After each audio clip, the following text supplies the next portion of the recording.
morning, Bucknutters. Welcome to the Bucknuts Morning 5 here on Wednesday, September 7th, 2016. I am Dave Biddle, very happy to be joined by the People's Champ, Matt Baxendell.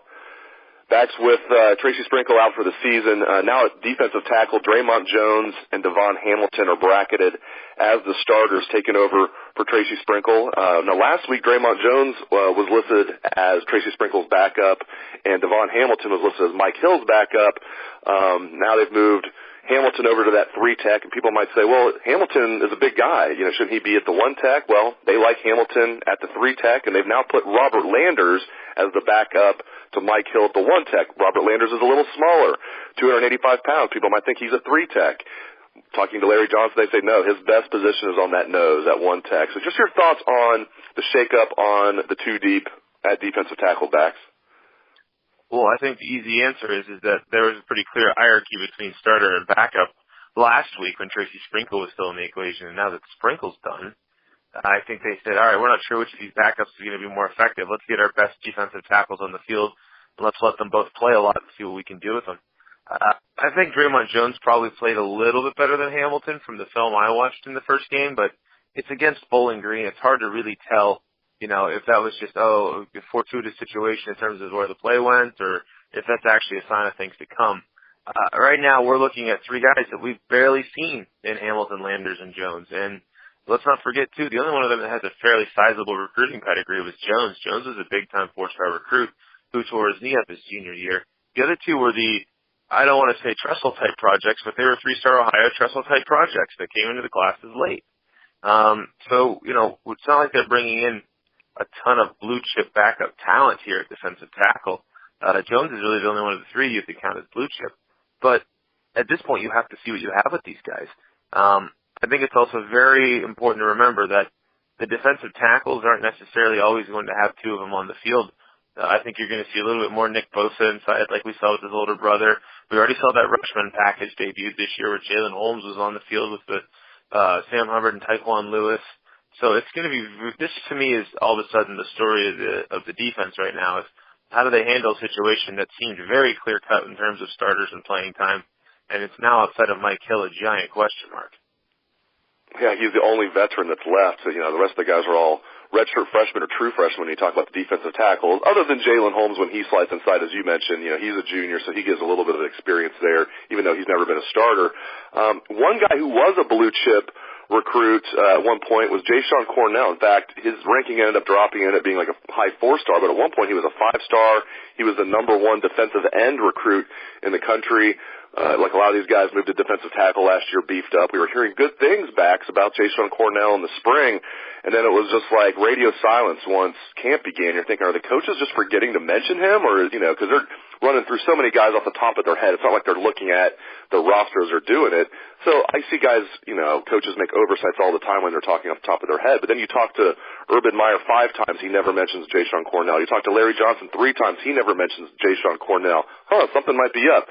Then they play a 77-10 game, and yeah, Jashon Cornell played, but not very much. And then they put the 2-deep out. He's not on it, not even with an or for one of the backups. Now, maybe there's more to the story. I'm just speculating here, but does not sound good for Jashon Cornell, in my opinion. Yeah, and because he played against BG, I don't think it's a disciplinary type of thing either. I mean, like, if he was in the doghouse for some reason and he was having a secret suspension like Mike Thomas did a couple of years ago, you know, I think we wouldn't have seen him on the field against Bowling Green. But he went out and he played a little bit and didn't really do much to distinguish himself late in that game. And you're right. The coaches forget people all the time. I mean, Urban couldn't remember the kicker's name, right? And that's become a running joke now. But not having Jashon Cornell mentioned whatsoever whenever they talked about him so much in the spring kind of makes me wonder how his summer went. Kind of makes me wonder if maybe he got a little complacent after having a good spring and got himself passed up. I mean, that's just purely speculation, but you're right. This is a guy who at one point in time in his junior year was the number 1 recruit in the country. And when he came to OSU, he was still a top 100 recruit. Remember, he was part of the original 10-star day that we had with him and Justin Hilliard committing on the same day. And right now, neither one of those guys is really doing a lot. I mean, but at least Hilliard's out there on special teams. He's kind of stuck in a position where there's a ton of depth. Cornell, man, you'd think this would be an opportunity for him to get on the field, and he isn't taking advantage of it. So You never say never, and like, let's face it, if Landers and Hamilton and Jones don't get the job done, they may stick Cornell in and say, screw it, let's see if he can do anything for us. But you're right, it's a very bad sign, especially with the depth situation right now, that he hasn't been really hearing anything about him. You mentioned Justin Hilliard, the only five-star recruit from Ohio State's 2015 class. You know, as we mentioned, there were other guys that had 5 stars like Cornell who ended up with a 4-star by the end of the process. But Hilliard held on to his 5th star and redshirted last year, had the torn bicep, near the end of the season last year in practice.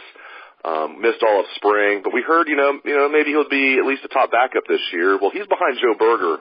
Now, Dante Booker is banged up. He's got the sprained MCL, and Joe Berger got the majority of the playing time when Booker was out. And a lot of people have wondered, what does it say about Justin Hilliard that Joe Berger is ahead of him?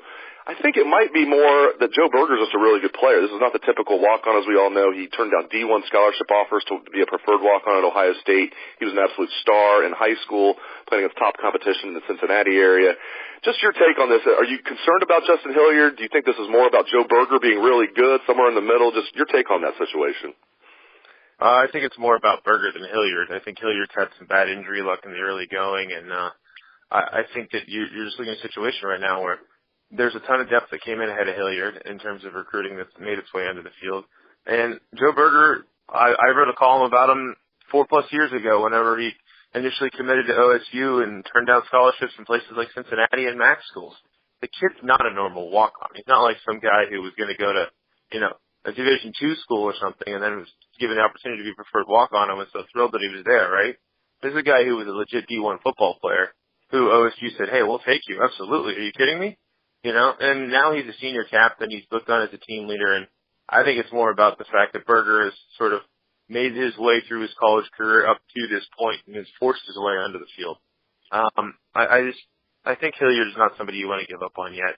There's a long story of Ohio State linebackers that have been here for a year or two and really didn't do much, and then when given the opportunity to go on the field, it turned out they were pretty good. I mean, look at the Tressel era. You had guys like Brian Roll who didn't see the field for a couple of years and all of a sudden came out and were very good starters. You can talk about some of the Homan brothers who are the same way. I would point out 3 or 4 different other guys who made their way onto the field after sitting for a year or two behind very talented players. I mean, heck, the guy like Marcus Freeman played 2 or 3 years as a starter, and he had to sit 2 years or a year, whatever it was, as a backup. Remember Austin Spiller? The guy was on the bench for 3 or 4 years before he finally started. So there's a long tradition of guys who played effective linebacker for the Buckeyes who had to sit and wait their turn. It's just Hilliard was the only 5-star in that class, so there's always going to be a little bit of an extra shine on what's up with Justin Hilliard. We were expecting big things from him because he was a 5-star kid. Corey Smith was not a 5-star kid, but he is a 6th-year senior, and I think a lot was expected of him this year. Why would Urban Meyer want a 6th-year senior back unless he was very high on him? At least that was my take. Corey Smith barely played against Bowling Green, though, and, Ohio State wins this game by 67 points. I mean, every wide receiver on the team, it seemed, got a lot of playing time, except for Corey Smith. What do you make of his situation?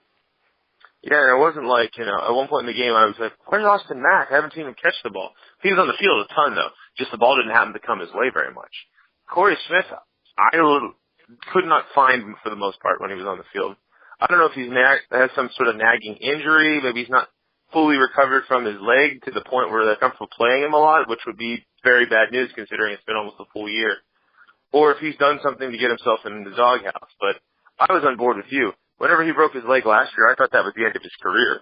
And the fact that Urban brought him back said, I thought, volumes about how Urban felt about the experience level this team had. Because if there's one thing Corey Smith does have, it is experience. He did play in the national championship game. I very vividly remember him getting thrown out of the Wisconsin game for playing his butt off on special teams. But to me, there's a very big question of what's going on right now with Smith because, like you said, everybody played that game. Smith really didn't play a lot. So maybe it's just a nagging injury situation, but it's one of those other things where it doesn't quite smell right. So you're kind of curious as to what's really going on here. So who knows? Maybe as the season goes along, Corey Smith will be on the field significantly more, and it's just a 1-week blip. But it's one of those little storylines coming out of week 1 that, if you really want to get into it, that was a little off. It didn't smell right. And so now we have to see how much Corey Smith plays this week against the Tulsa team. That should be more of a challenge. Great stuff, as always, out of the People's Champ, Matt Baxendell. You can catch his column every Sunday morning, The Bucket, if you are a Bucknuts subscriber. If you're not a subscriber, try our buy 1 month, get 1 month free deal. Thanks again to Bax. And real quick, after practice today, we will have interviews with Urban Meyer, Zach Smith, Terry McLaurin, KJ Hill, Pat Elfline, Jalen Holmes, and Chris Worley. That'll be around probably 6 o'clock, 6:15. Might be interviewing some of those guys till close to 7 o'clock. So look for bolts, stories, videos on what all those guys have to say after practice tonight. Thanks again to Matt Baxendell, and thanks to all the listeners out there for tuning into the show. I appreciate it. I hope everyone has a great day. Let's hear some Buckeye swag, best damn band in the land.